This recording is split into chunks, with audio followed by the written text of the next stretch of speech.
बोलिए बंदी छोर साहिब कबीर की जय, संत समाज की जय, भक्त समाज की जय। साहिब बंदगी, साहिब बंदगी, साहिब बंदगी।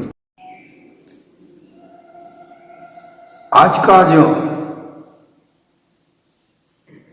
साखी विचार है, सदगुरु कबीर बीजक के सदग्रंथ की जो साखी है, 199 की साखी है।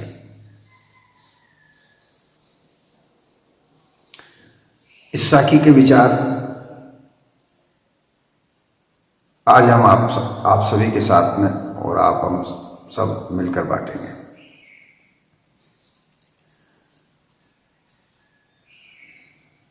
मेरा प्रयास है आप तक सदगुरु कबीर की विचारधारा को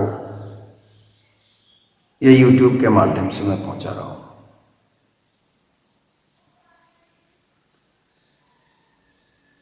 आप अपने विचार या प्रश्न या शंका मुझे कमेंट करके लिख करके भेज सकते हैं।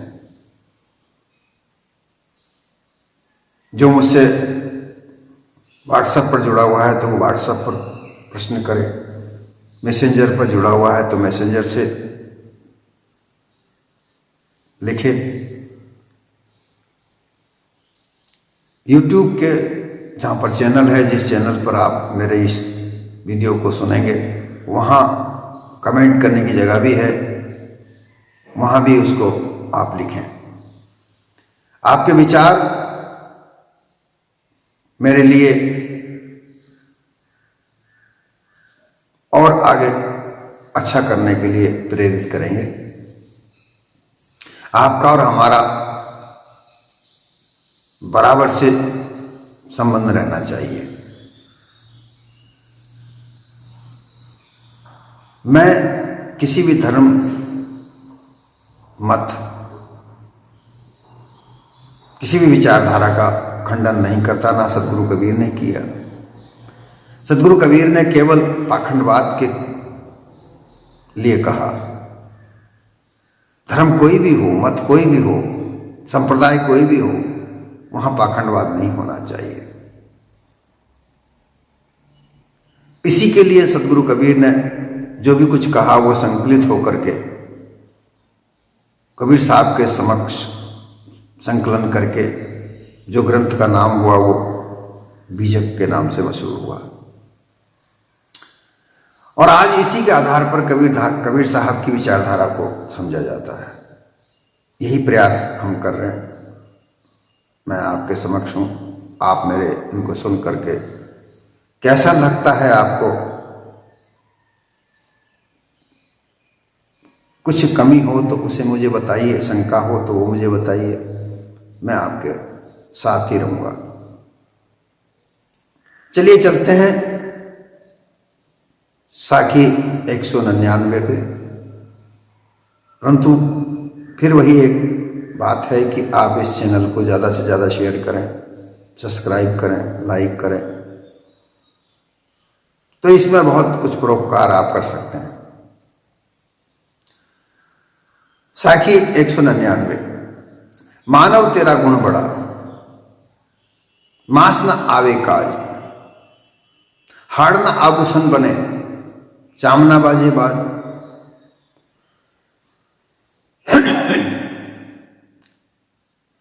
सभी लोग कहते हैं कि मानव अति उत्तम है, मानव देह अति उत्तम है, देवी देवताओं को भी यह देह प्राप्त होने की आशा होती है। बड़े जतन मानव तन पावा, ये भी सब लोग कहते हैं। गीता में तो भी कहा और रामायण में भी तुलसीदास जी ने कहा और भी ग्रंथों में कहा, माना भी जाता है कि मानव देह उत्तम है। परंतु उत्तम कैसे है?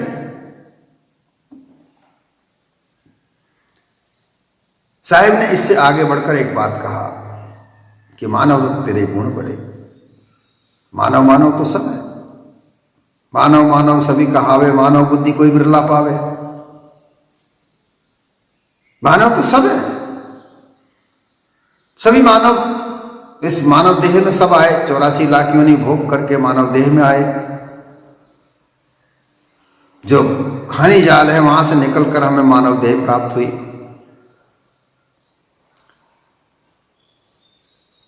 और ये मानव देह सक्षम है, सभी प्रकार से सक्षम है। आप देखें कैसे कैसे मानव के कार्य से ही ये जो संसार की रचना हम देख रहे हैं, ये मानव के संसार की तो हुई।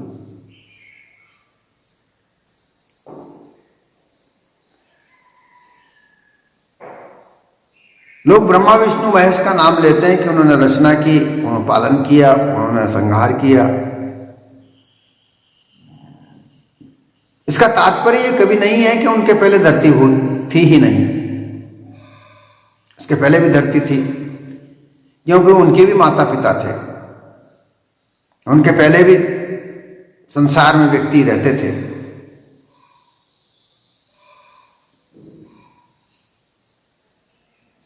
इसलिए उन्होंने कुछ इस पृथ्वी की रचना नहीं की। पृथ्वी की रचना करने का तात्पर्य है कि जहां झाड़ झंकार जंगल हुआ करते थे, वहां पर रहने लायक जगह बनाई। आज भी कहीं भी जंगल में जब किसानों को भूमि, किसान खेती के लिए खेती की भूमि, कृषि भूमि दी जाती है, उस भूमि में बड़े बड़े पेड़ झाड़ झंकार होते हैं। उस भूमि को वह किसान जिसको भूमि मिलती है, वो मेहनत करके उसमें से बड़े बड़े पेड़ निकालता है, झाड़ झंकार को साफ करता है, और बड़ी मेहनत के बाद वो भूमि कृषि लायक बनती है। फिर वो जहां जहां उन किसानों की भूमियां होती हैं, वहां आसपास ही अपना रहने का घर बनाते हैं। 1 बनता है, 2 बनता है, 4 बनते हैं, 10 बनते हैं, 20 बनते हैं, 100 बनते हैं, 200 बनते हैं। ऐसे एक गांव का ढाणी का रूप स्वरूप बनता है। ये रचना है, मानव ने ही की है। ब्रह्मा का तो नाम इसलिए लिया जाता है कि भाई वो आदि अनादि से चले आ रहे हैं। सभ्यताओं का जन्म हुआ, मानव जब जंगल में रहा करता था, वहां कोई सभ्यता नहीं थी, ना कोई गांव था, ना ढाणियां थी। इधर से उधर, उधर से इधर ये मानव हिंसक पशुओं के भय से बचा करता था, रहा करता था, घूमता था। फिर इसे अग्नि प्राप्त हुई। उस अग्नि के सहयोग से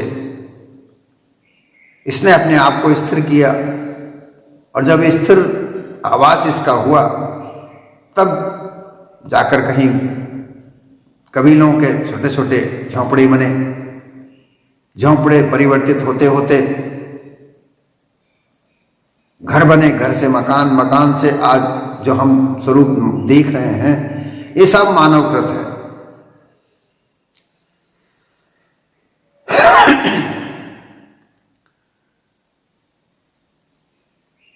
तो ये सब मानव के ही गुण हैं। मानव का गुण इस सारी सृष्टि को रचने वाला है, गुण से बना। अब इस मानव के गुण से ही सारा संसार बना है, इसलिए गुण ही बड़ा है। जो मानव गुणहीन है, जिसमें किसी प्रकार का कोई गुण नहीं है, तो वो पशु के बराबर है। जिस प्रकार से जो 6 पशु कर्म कहे जाते हैं, 7 पशु कर्म कहे जाते हैं, वह अज्ञान के आधार पर भी होते हैं। जैसे कि 6 पशु कर्म मैंने कल बताए, इससे पहले वीडियो में मैंने बताया। वो पशु कर्म तो महाअज्ञानी, घोर जड़ता बुद्धि का व्यक्ति भी कर सकता है, क्योंकि वो तो प्राकृतिक है, व्यावहारिक है। व्यक्ति अकेला नहीं रह सकता, उसे कहीं ना कहीं किसी ना किसी के संग की आवश्यकता होती है, इसलिए वो संगत करता है। भूख पेट में लगती है, चाहे कोई भी पशु हो, भूख लगती है तो उसको भूख मिटाने के लिए कुछ खाने की आवश्यकता होती है। मैथुन क्रिया ये स्वाभाविक है, प्राकृतिक है, ये समय पर अपने आप जागृत होती है।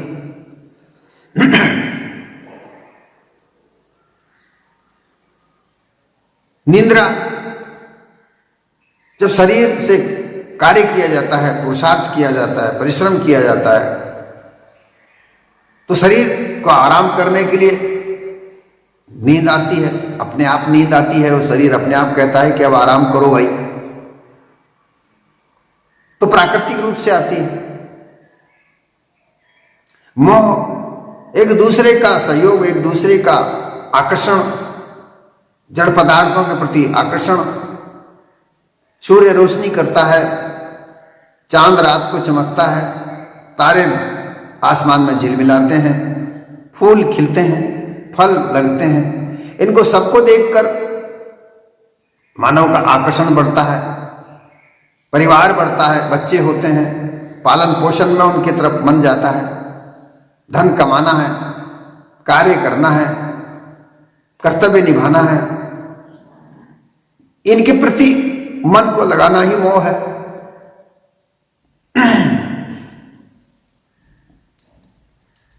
और फिर आता है भय। पशु पक्षी और सबको भय होता है, और भय के आधार पर वो सब डरते हैं, डर के कार्य करते हैं। और कोई बादल की गर्जना होती है, चिड़िया पंखी उड़कर उड़ते हैं। कहीं किसी भी प्रकार की कोई आवाज, गहरी आवाज होती है तो उससे डर कर पक्षी उड़ जाते हैं। इसी प्रकार से मानव में भी भय है। तो जो भय है ये भी 6 कर्मों के साथ है, तो ये स्वाभाविक है। इसमें इसको किसी प्रकार से कोई नहीं, ना तो सीखा जाता है, ना कहीं से लगाया जाता है, ना कहीं से आता है, अपने आप स्वाभाविक है। अगर इनको सुधारा ना जाए, इनका उपयोग सही तरीके से नहीं किया जाए, तो पशु पक्षियों की तरह ही पशु पक्षी की तरह से ही वो मानव जीवन में है। इसलिए मानव अपने गुणों से इनका सुधार करता है। गुण के बगैर इनका सुधार नहीं हो सकता। इसलिए कहा कि मानव तेरा गुण बड़ा। मानव देह तो उत्तम है, परंतु देह उत्तम तब होगी तब इसमें मानव के गुण होंगे। पशुआ गुण के आधार पर उत्तम देह नहीं हो सकती। इसलिए यहां गुण की बात कही है कि सभी मानव नहीं कह सकते। अगर उनमें पशु कर्म की विशेषता है तो पशु के बराबर ही है।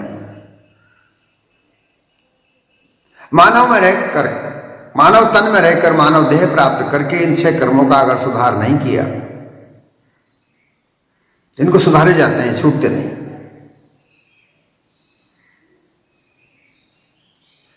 जिस प्रकार से पशु पक्षी सब अपने अपने तरह के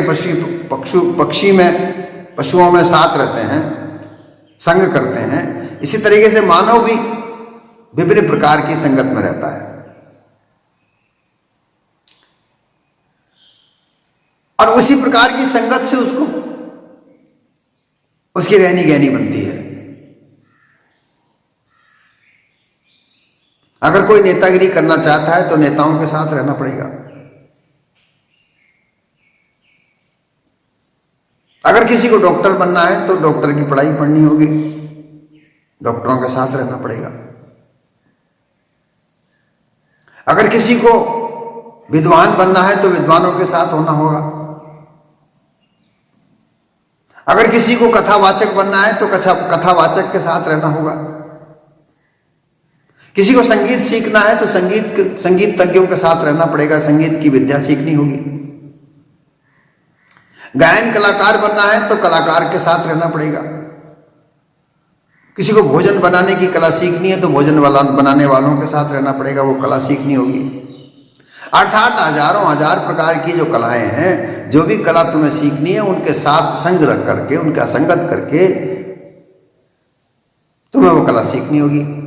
अन्यथा तुम घर बैठे रहोगे, ताली पीटते रहोगे तो कोई भी कला तुम्हारे पास में नहीं आएगी। इसलिए गुण बड़े हैं। जो भी गुण तुम्हें सीखना है उस गुण के साथ, उस गुणवान के साथ तुम्हें रहना होगा और उससे वो कला सीखनी होगी, तब कहीं जाकर के तुम्हें वो कला प्राप्त होगी। अन्यथा वो कला नहीं सीख पाओगे तो तुम मानव बड़ा नहीं हो सकता।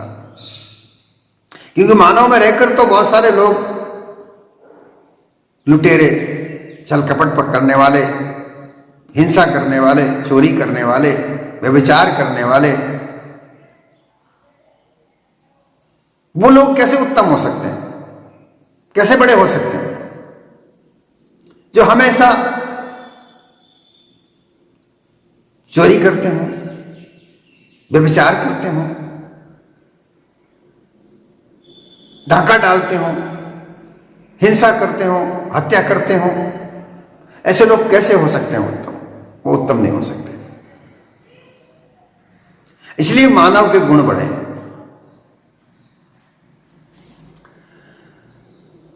ये मानव देह जो है कर्म भूमि है, इसको कर्म भूमि कहा जाता है। पशु पक्षी जितने भी लोग हैं उनका कोई कर्म नहीं, उनकी पारिवारिक कोई जिम्मेदारी नहीं, उनका कोई सामाजिक वातावरण नहीं। वो पशु कर्म उनके साथ हैं, वो व्यवहारिक हैं, स्वाभाविक हैं, प्राकृतिक हैं। वो उनके साथ लगे हुए हैं, मानव के साथ भी लगे हुए हैं, ये कभी छूटते नहीं। इनको ना तो सीखने की आवश्यकता होती है, ना कोई सिखाने की आवश्यकता होती है।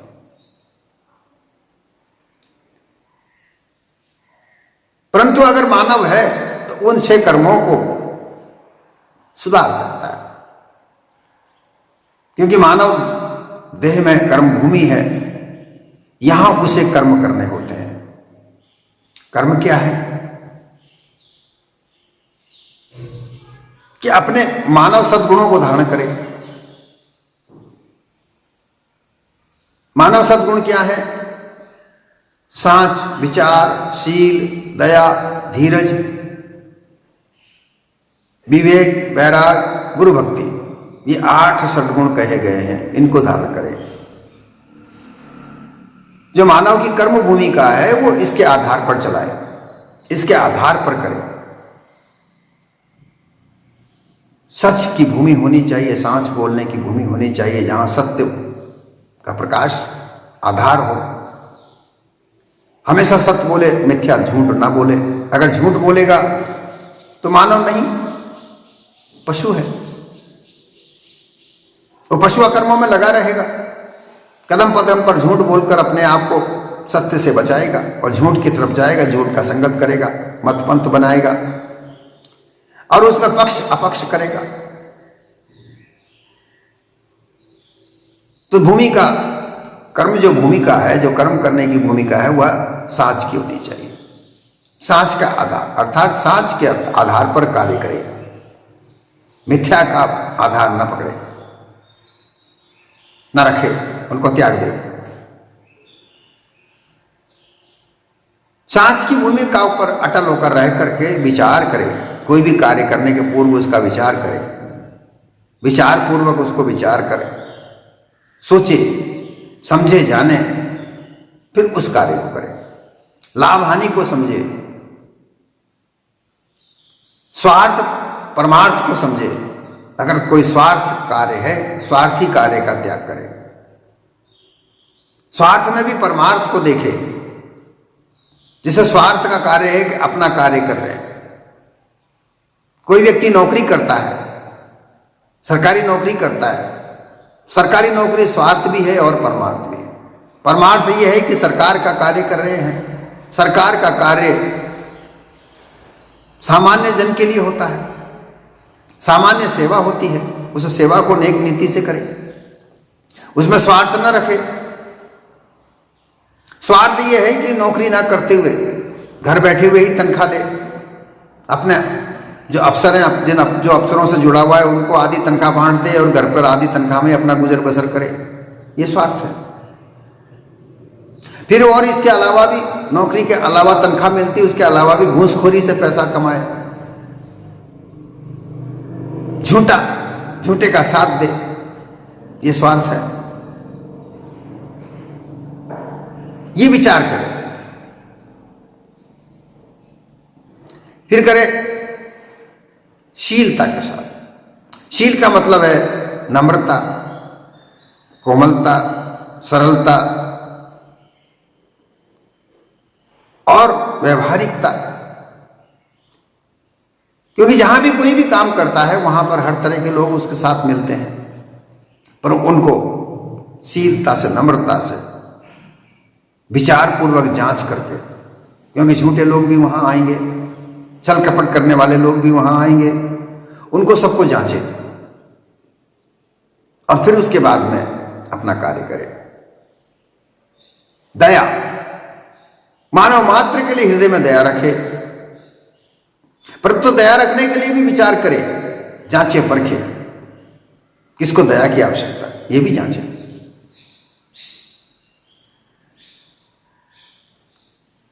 और फिर धैर्य रखे। मुसीबत भी आती हैं, कष्ट भी आते हैं। उन कष्ट में, मुसीबतों में, आफत काल में उसे धैर्य को बनाए रखें। जब धैर्य को बनाए रखोगे तो आफत इतनी परेशानी नहीं करेगी। ऐसे ये 5 सद्गुण है, इनको धारण करे। और ये सद्गुणों की रहनी गहनी कहां से मिलेगी? गुरु भक्ति से मिलेगी। सद्गुरु की शरण रहे, सद्गुरु की सत्संग सुने, विवेक वैराग से जो असत्य है वैराग के द्वारा त्याग कर दे, विवेक के द्वारा सत्य असत्य की परख करे। इसके आधार पर अपने कर्म भूमि पर कर्म करें। अब ऐसा बनने के बाद कहां किसी पूजा पाठ की या किसी देवी देवता से मांगने की आवश्यकता पड़ रही है। इसी के आधार पर अपना पुरुषार्थ करें।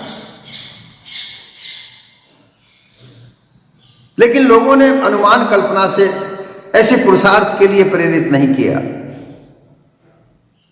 उनको झूठी मिथ्या मानिंदियों में उलझाकर और उनको कर्मभूमि से छुपाकर मिथ्या कर्मों में लगा दिया, झूठे कर्मों में लगा दिया, दिलासा के कर्मों में लगा दिया। आज के साथ बांध दिया। आशा दिलासा में उनको बांध करके कि कोई परमात्मा है, वो तुम्हारी आशा पूरी करेगा, उसकी आराधना प्रार्थना करो और उसके लिए हमारे पास आओ, हम तुम्हें उसकी आराधना बताएंगे, उपासना बताएंगे, जाप करेंगे। तुम जाप नहीं कर सकते, हम तुम्हारे लिए जाप हम करेंगे। और फिर उस जाप के लिए पैसा लिया जाता है, चढ़ावा लिया जाता है। तो ये मानवता नहीं है, ये पशुता है। एक दूसरे को छल कपट धोखा देकर किसी भी प्रकार से, चाहे धर्म का धोखा दे, चाहे कर्म का धोखा दे, चाहे न्याय का धोखा दे, धोखा तो धोखा ही है। छल कपट धोखा देकर के मानवता से मानवता छीनी जाए, मानव के गुण छीने जाए, पशुता उसमें भरी जाए, ये सबसे बड़ा धोखा है। और इससे मानव मानव नहीं कहलाता, वो पशु ही है। ऐसा व्यक्ति पशु ही कहलाता है। इसलिए मानव के गुण बढ़े।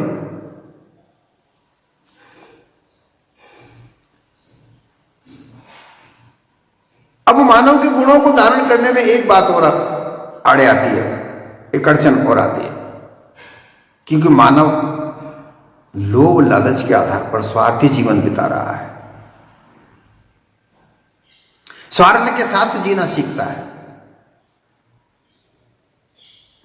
स्वार्थ है वहीं लोभ है, स्वार्थ है वहीं लालच है, और इनकी सिद्धि में जो आड़े आता है तो क्रोध जागृत होता है। लालच क्यों कर रहा है? कि उसे मोह है, धन का मोह है, परिवार का मोह है, ऐश्वर्यशाली बनने का मोह है, ऊंचे पद का प्राप्त करने का मोह है। ऐसी स्थिति में वो कर्म भूमि नहीं समझकर, उलझकर और मिथ्या मानिंदियों में उलझेगा। जो मिथ्या मानिंदी की कर्म भूमियां बताई गई हैं, जो कर्म बताए गए हैं, तीर्थ, व्रत, यज्ञ, होम, जप, दान, ये जो कर्म बताए गए हैं, इन कर्मों में उलझकर वो अपने जीवन को बर्बाद करता है, क्योंकि वहां ऐसे कर्म करने से मानव का कर्म भूमि पास सिद्ध नहीं होती।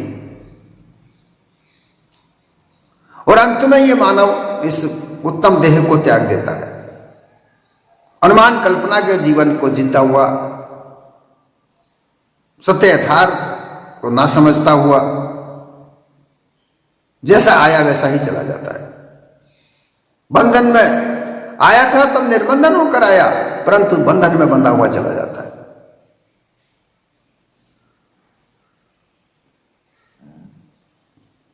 आया है सो जाएगा राजा रंग फकीर, एक सिंहासन चढ़ चले एक बंधे जंजीर। इसका तात्पर्य यह है कि राजा हो या फकीर हो, देखो संतों ने सबसे निम्न तल के व्यक्ति जो फकीर होते हैं, परंतु अगर देखा जाए तो फकीर भीख मांगने वाले को कहा गया है, वहां जो भीख मांगकर अपना गुजारा करते हैं, सबसे निम्न कार्य है कि अगर तुमसे कुछ नहीं हो सकता तो भीख मांगकर खा लो। ये सबसे निम्न से निम्न कार्य है, अगर तुमसे कुछ नहीं होता, क्योंकि आजकल भीख मांगने का भी ढोंग करते हैं लोग। कुछ नहीं होता तो वो भीख मांगने ही लगते हैं, आदत पड़ जाती है, और भीख मांगने का व्यवसाय बड़ा माफिया गिरोह बनता है। आजकल भीख मांगने के भी माफिया गिरोह बने हुए हैं, भिखारियों को भर्ती करते हैं, भीख मांगना सिखाते हैं, और उनको वो बताई हुई जगह पर बिठाते हैं, भीख मांग कर वो उनको ले जा के पैसा देते हैं। तो ये भी एक आजकल के जमाने में व्यवसाय बन गया। लेकिन इसको देखा जाए तो सबसे निम्न कार्य, कुछ ना हो सके तो भीख मांग कर खा लो। सबसे ऊंचा कार्य राजा, जो सर्वोच्च है, जो व्यवस्था बनाता है। आजकल तो राजा नहीं रहे, पर पुराने जमाने की बात है, जब ये भजन बनाया था तब राजा हुआ करते थे। तो संतों ने ये कहा कि राजा हो या फकीर, जो आया है वो सब चला जाए, राजा भी जाएगा और फकीर भी जाएगा। लेकिन एक सिंहासन चढ़ चला, वहां पर राजा का सिंहासन तो बैठा ही था। राजा का एक सिंहासन होता है जिस पर बैठता है, लेकिन वो सिंहासन नहीं। मानव मात्र के दिल में आदर सत्कार का सिंहासन, वो हर व्यक्ति का पूजनीय हो जाता है, आदरणीय हो जाता है, उस सिंहासन पर बैठकर गया। ऐसा कार्य किया कि मरते हुए भी लोग उसके लिए रोते हैं। ऐसा सिंहासन बिना ताज का बेताज बादशाह बनकर जाता है, लोग उसके लिए रोते हैं। और एक बंधा हुआ जंजीर एक विभिन्न प्रकार के बंधनों में बंद कर जाता है।